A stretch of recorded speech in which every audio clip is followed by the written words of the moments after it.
नमस्कार मंडळी, कशा आहात तुम्ही सगळे? मी धनश्री, स्वागत आहे तुमचं पुन्हा एकदा माझ्या यूट्यूब चॅनलमध्ये. तर आज मी तुमच्यासाठी घेऊन आलेली आहे नवीन रेसिपी, म्हणजेच कणकीपासून बनवलेले म्हणजेच गव्हाच्या पिठापासून बनवलेले नूडल्स. तर हेल्दी पण तेवढंच आहे आणि खायला पण खूप टेस्टी लागतो. बनवायला थोडी मेहनत आहे, पण बाहेरच्या नूडल्सपेक्षा घरी बनवलेले हे नूडल्स जास्त हेल्दी आणि टेस्टी आहेत. तर ही रेसिपी तुम्ही तुमच्या घरी नक्की ट्राय करून बघा. आणि मुलं पण खूप आवडीने खातात आणि मोठेसुद्धा तेवढ्याच आवडीने खातात. मला तर ही रेसिपी खूपच आवडली. तर जास्त वेळ न करता तर जरा व्हिडिओला आपण स्टार्ट करूया. आणि व्हिडिओ आवडला तर सबस्क्राईब करा, लाईक करा. तर सगळ्यात आधी मी इथे घेतलेले आहे नूडल्स बनवायला जेवढं सामग्री लागते, जेवढ्या भाज्या लागतात तेवढ्या मी इथे घेतलेल्या आहे. तर सगळ्यात आधी मी इथे कांदा घेतलेला आहे, बारीक चिरून लसूण घेतलेला आहे आणि 2-3 इथे हिरव्या मिरच्या घेतलेल्या आहे. सोबतच मी थोडासा टोमॅटो घेतलेला आहे. तुम्ही स्किप करू शकता, तुम्हाला आवडत असेल तर तुम्ही घ्या, नसेल आवडत असेल तर नका घेऊ. आणि मी इथे लाल शिमला मिरची आणि हिरवी शिमला मिरची घेतलेली आहे, सोबतच थोडासा धनिया पावडर घेतलेला आहे. तर सगळ्यात आधी ना इथे पातेलं घ्यायचं आणि पातेल्यामध्ये मी इथे 2 वाटी गव्हाचं पीठ टाकून घेत आहे आणि चवीपुरतं इथे थोडंसं मीठ टाकत आहे. तर आता ना इथे थोडं थोडं पाणी टाकून आपल्याला याला जाडसर असा म्हणजे घट्ट असा गोळा तयार करून घ्यायचा आहे. खूप पातळ नको, टाईट हवा आहे आपल्याला, कारण जर पातळ असले तर ते पाण्यात टाकतात जास्त चिपचिपे होतात आणि ते नूडल्स छान बनत नाही, एकमेकाला चिपकू शकते. म्हणून इथे बघा असा टाईट आता आपल्याला गुंथायचा आहे. तर आता ना मी इथे एक कढई घेतली आणि त्यामध्ये 2 ग्लास पाणी टाकले आणि चवीपुरतं मीठ आणि थोडंसं तेल टाकलेलं आहे. तर आता ना एका साशाला मी तेल लावून घेतलं, माझ्याकडे स्प्रिंगचा साशा आहे आणि त्याला मी तेल लावून घेतलं आणि त्याच्यामध्ये 2 छोटे छोटे गोळे करून मी अशी त्याला प्रेस करत आहे. तुमच्याजवळ जर फिरवायचा जर साशा असेल तर ते खूपच छान असतं, कारण प्रेसवाल्या साशाला ना खूपच मेहनत करावी लागतो, खूपच.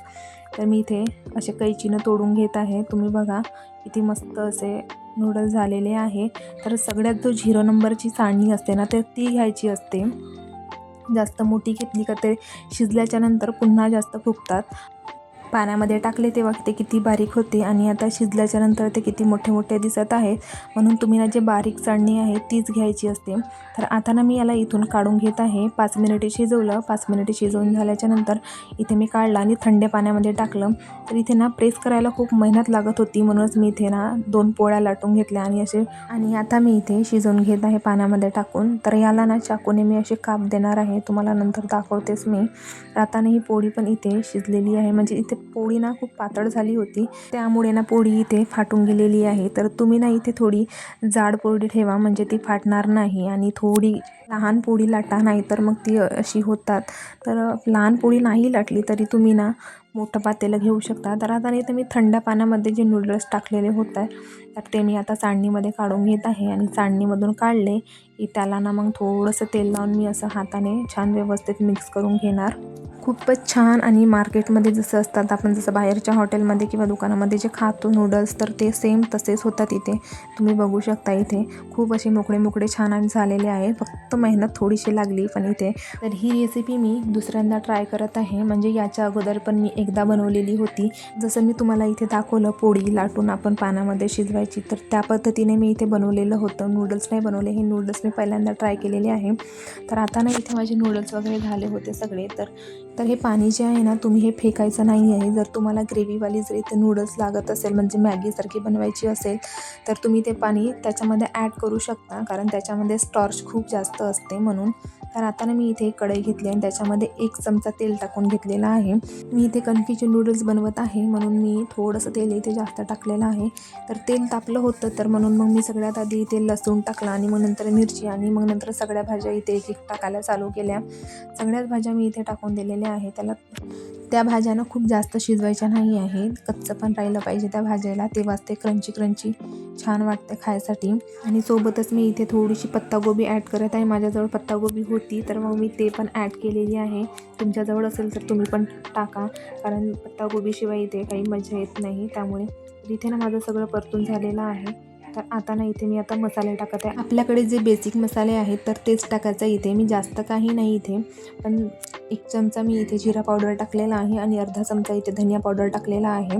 आणि त्यासोबतच मी इथे tomato sauce, green chilli sauce आणि थोडासा सोया सॉस टाकत आहे इथे मी. आणि त्याच्यासोबतच रेड चिली सॉस पण टाकत आहे. सगळे सॉसेस मी इथे जास्त ॲड केलेले नाही आहे. ज्या चमच्याने आपण पोहे खातो त्याच चमच्याने मी इथे 2-2 चम्मच सगळे सॉसेस टाकलेले आहेत. फक्त सोया सॉस मी इथे अर्धा चम्मच टाकलेला आहे आणि बाकी सॉसेस इथे टाकून झालेले आहे सगळे. आता ना याला थोडंसं असं हलवून घेऊ आणि मग नंतर इथे थोडंसं मी इथे चिली पावडर टाकत आहेत आणि थोडंसं चवीपुरतं मीठ टाकत आहे आणि याला पण छान असं व्यवस्थित इथे परतून घेऊ. आणि हे परतलं की मी त्याच्यामध्ये आपण टाकू आपले घरी बनवलेले कणकीचे नूडल्स. तर ते मी इथे टाकून देत आहे.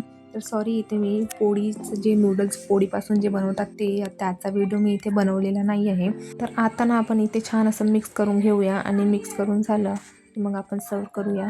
तर माझ्याकडे ना इथे काही चम्मच वगैरे नव्हता, तर म्हणून मी इथे याच चमच्याने असं त्याला छान फिरवत आहे. तर हे बघा तुम्ही, मस्त छान असे झालेले आहे माझे नूडल्स, पूर्णपणे रेडी झालेले आहे. तुम्ही ही रेसिपी नक्की ट्राय करून बघा, खूपच छान लागते आणि बनवायला खूपच सोपी आहे आणि त्याची ग्रेव्ही बनवायला तर खूपच सोपी आहे. तर आता ना मी इथे थोडासा सांबार टाकून देत आहे आणि त्याला पुन्हा एकदा मी मिक्स करून घेत आहे आणि मिक्स करून झाला की मग आपण नंतर सर्व करूया.